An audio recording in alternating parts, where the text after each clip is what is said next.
రఘురామకృష్ణరాజు గారు 5 ఏళ్లు పోరాడాడు, అవునా కాదా?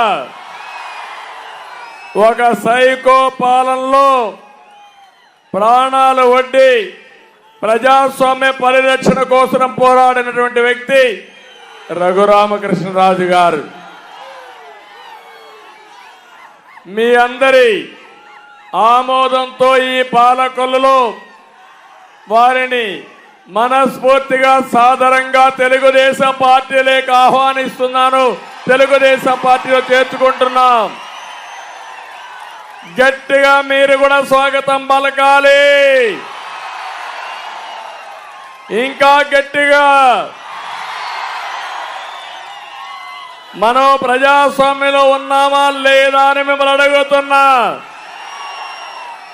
ఒక ఎంపీ తన నియోజకవర్గానికి రాకుండా చేసిన దుర్మార్గుడు ఎవరు?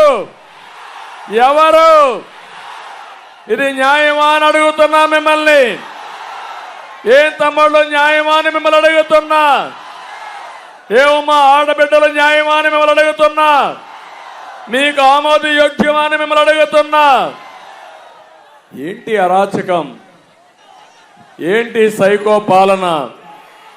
పాపం ఆయన్నైతే పోలీసులు కస్టడీలోకి తీసుకొని పోలీసుల కస్టడీలో ఇష్టానుసారంగా చిత్రహింసలు పెట్టి కడాన రాత్రంతా మేలుకున్నాను. నేనైతే ప్రెసిడెంట్ ఆఫ్ ఇండియాకి, గవర్నర్కి కోర్టులో అన్ని విధాల ప్రయత్నం చేసి కోర్టు ఇంటర్ఫేర్ అయిన తర్వాత ఆయన బయటపడ్డాడు తప్ప, లేకపోతే ఈరోజు రఘురామకృష్ణరాజు గారిని మీరు చూసేవాళ్ళు కాదని మీ అందరికీ విజ్ఞప్తి చేస్తున్నా. అందుకని ఈరోజు మీ అందరికీ ఒకటే విజ్ఞప్తి చేస్తున్నా.